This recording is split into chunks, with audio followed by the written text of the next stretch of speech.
ಹೇಳ್ತಾ ಇದ್ದೆ, ನಿಜಕ್ಕೂ ಕೂಡ ಇವತ್ತಿನ ದಿನಮಾನಗಳಲ್ಲಿ ಈ ಶಿಕ್ಷಣ ಅನ್ನುವಂತಹ ಪದಕ್ಕೆ ಅರ್ಥ ಸಿಗ್ತಾ ಇದೆಯಾ? ಸಂಸ್ಕಾರಯುತವಾದಂತಹ ಶಿಕ್ಷಣವನ್ನ ಮಕ್ಕಳು ಪಡೆದುಕೊಳ್ತಾ ಇದ್ದಾರಾ ಅಂತ ಹೇಳಿ. ಹರಿ ಓಂ ಶ್ರೀ ಗುರುಭ್ಯೋ ನಮಃ. ಇಲ್ಲಿ ಮಕ್ಕಳಿಗೆ ಶಿಕ್ಷಣ ಕೊಡ್ತಕ್ಕಂಥದ್ದು ನಮ್ಮೆಲ್ಲರ ಕರ್ತವ್ಯ ಅಂತ ತಿಳ್ಕೊಂಡಿದ್ದೀವಿ. ಹೌದು. ಅದಕ್ಕೆ ಮುಂಚೆ ನಮ್ಮ ಶಿಕ್ಷಣ ಆಗಿದೆಯಾ ಅಂತ ತಿಳ್ಕೊಬೇಕು. ನಮಗೆ ಶಿಕ್ಷಣ ಬೇಕು ಅಂತೆ ಬೇಡ ಅಂತೆಮ್ಮ? ಶಿಕ್ಷಣ ಬೇಕು. ಅದು ಶಿಕ್ಷಣ ಯಾವುದು ಅದನ್ನು ತಿಳ್ಕೊಂಡ್ರೆ ಮಕ್ಕಳಿಗೆ ಶಿಕ್ಷಣ ಕೊಡಿಸ್ತಿರೋದು ಸರಿಗಿದೆಯಾ ಅಂತ ಗೊತ್ತಾಗತ್ತೆ. ಈಗ ನಮಗೆ ಶಿಕ್ಷಣದ ಬಗ್ಗೆ ನಮ್ಗೆ ಅರಿವಿಲ್ಲ,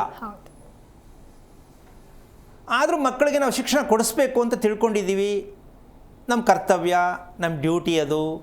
ಮಕ್ಕಳಿಗೆ ಮುಂದೆ ಏನೂ ಬೇಕು ಅಂದರೆ ಅದೇ ಮುಖ್ಯ ಕಾರಣ ಆಗತ್ತೆ ಅಂತ ಹೇಳಿ ಶಿಕ್ಷಣ ವ್ಯವಸ್ಥೆಯನ್ನು ನಾವು ಅನ್ಕೋತಾ ಇದ್ದೀವಿ. ಮಕ್ಕಳು ನೆಮ್ಮದಿಯಾಗಿ ಅದನ್ನು ಉಪಯೋಗಿಸ್ಕೊಳಕ್ಕಾಗ್ತಾ ಇಲ್ಲ. ತಂದೆ ತಾಯಿಯೂ ಕೂಡ ಮಕ್ಕಳಿಗೆ ಶಿಕ್ಷಣ ಕೊಡಿಸಿದ್ದೀವಿ ಅಂತ ನೆಮ್ಮದಿಯಾಗಿರೋಕ್ಕಾಗ್ತಾ ಇಲ್ಲ. ಅಂದರೆ ಇಲ್ಲಿ ಶಿಕ್ಷಣದ ಮೌಲ್ಯ ಎಲ್ಲಿ ಕುಸಿತಾ ಇದೆ. ಶಿಕ್ಷಣದಲ್ಲಿ ಕುಸಿಯೋದು ಅಂದರೆ ಅರ್ಥ ಏನು ಅಂತ ನಾವು ತಿಳ್ಕೊಬೇಕು. ಶಿಕ್ಷಣ ಕುಸಿಬಾರ್ದು, ಹೌದಲ್ಲ? ಮೂಲ ಶಿಕ್ಷಣ ಇಲ್ಲಿ ಬೇಕಾಗಿರೋದು ನಮಗೆ. ನಾವು ಬರೀ ಶಿಕ್ಷಣದಲ್ಲಿ ಹೋಗ್ತಾ ಇದ್ದೀವಿ. ನಾವು ಬೇಕಿರೋದು ಯಾವುದು? ಮೂಲ ಶಿಕ್ಷಣ. ಮೂಲ ಶಿಕ್ಷಣ ಯಾವುದು?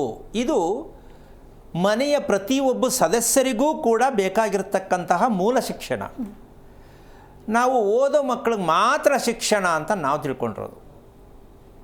ಈ ಮೂಲ ಶಿಕ್ಷಣದ ರಹಸ್ಯದಿಂದ ನಾವು ಏನು ಪಡ್ಕೊಳ್ಳೋಕ್ಕಾಗಿದೆಯಾ, ಆಗಲ್ವಾ, ಅಥವಾ ನಮಗೆ ಗೊತ್ತಿಲ್ವಾ?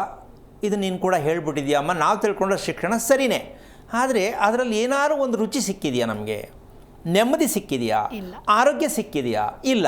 ಶಿಕ್ಷಣ ಆಗಿರಬಹುದು, ಆಗ್ತಾ ಇರಬಹುದು, ಓದ್ತಾ ಇರ್ಬೋದು, ಓದಿಸ್ತಾ ಇರಬಹುದು, ಆದರೆ ಮೂಲ ಶಿಕ್ಷಣವನ್ನು ತಿಳ್ಕೊಳ್ಳೋದು ಇವತ್ತಿನ ಒಂದು ರಹಸ್ಯ. ಈ ರಹಸ್ಯಕ್ಕೆ ಕಾರಣಕರ್ತನಾಗಿರ್ತಕ್ಕಂತಹ ಶ್ರೀಮನ್ನಾರಾಯಣನ ಪಾದ ಕಮಲಗಳಿಗೆ ಕೋಟಿ ಕೋಟಿ ನಮನಗಳನ್ನು ಅರ್ಪಣೆಯನ್ನು ಮಾಡಿ ಮೂಲ ಶಿಕ್ಷಣ ಯಾವುದು ಅನ್ನೋದಕ್ಕೆ ಉತ್ತರ ಸದಾ ವಿದ್ಯಾರ್ಥಿನಿ ಸದಾ ಆಗಿರಬೇಕು. ಪ್ರತಿದಿನವೂ ಪ್ರತಿಕ್ಷಣವೂ ಸ್ಟೂಡೆಂಟ್ ಆಗಿದ್ದರೆ ಅದು ಮೂಲ ಶಿಕ್ಷಣ. ನಾವು ಮಕ್ಕಳಿಗೆ ಕೊಟ್ಟಿರುವ ಅಭ್ಯಾಸ ಏನು ಅಂದರೆ, ಪರೀಕ್ಷೆ ಹತ್ರ ಬಂದಾಗ ಲೈಟ್ ಹಾಕ್ಕೊಂಡು ರಾತ್ರಿ ಎಲ್ಲ ಕಣ್ಣಿಗೆ ಎಣ್ಣೆ ಬಿಟ್ಕೊಂಡು ಟೀ ಕೊಡ್ಕೊಂಡು ಓದೋದು, ಎಕ್ಸಾಮ್ ಮುಗಿಸ್ಬಿಡೋದು, ಎಕ್ಸಾಮ್ಗೋಸ್ಕರ ಓದೋದು. ಸರಿಯೇನಮ್ಮ? ಇದು ಈ ಸಂತೆಗೆ ನಾಳೆ ಬೆಳಗ್ಗೆ ಹೋಗ್ತೀನಿ ಅಂದರೆ ರೆಡಿ ಮಾಡ್ಕೊಂಡು ಸಂತೆ ಇಟ್ಟು ಮತ್ತೆ ನಾಳೆ ಬೆಳಗ್ಗೆ ಸಂತೆಗೆ ಹೋಗ್ತಾರೆ. ಹಾಗೆ ಈ ಶಿಕ್ಷಣ ಏನಂದರೆ ಮಾರ್ಕ್ಸ್ ತಗೊಳ್ಳೋಕ್ಕೆ ಮಾತ್ರ ಶಿಕ್ಷಣ ಆಗಿದೆಯೇ ವಿನಃ ಅದರಿಂದ ಆರೋಗ್ಯಕ್ಕೂ ಸಿಕ್ಕಿಲ್ಲ, ಅಭಿವೃದ್ಧಿಗೂ ಸಿಕ್ಕಿಲ್ಲ. ದುಡ್ಡು ಸಿಗುತ್ತೆ, ಸಂಪಾದನೆ ಆಗತ್ತೆ ಅಂತ ಶಿಕ್ಷಣ ಬೇಕು ಅಂತ ಅಂದ್ಕೊಂಡಿದ್ದೀವಿ. ಓದೋರಿಗೆಲ್ಲ ದುಡ್ಡು ಸಿಕ್ಕಿದೆಯಾ? ನಮ್ಮ ಕೆಲಸ ಸಿಕ್ಕಿದೆಯಾ? ಇಲ್ಲ. ನೆಮ್ಮದಿಯಾಗಿದ್ದಾರಾ? ಇಲ್ಲ. ಆರೋಗ್ಯವಾಗಿದ್ದಾರಾ? ಇಲ್ಲ. ಮತ್ತು ಶಿಕ್ಷಣ ತಗೊಂಡು ಏನಾಗಾದರೆ ತಪ್ಪಾಗಾದರೆ ತಪ್ಪಲ್ಲ. ಶಿಕ್ಷಣ ಬೇಕು, ಆದರೆ ಮೂಲ ಶಿಕ್ಷಣ ಬೇಕು.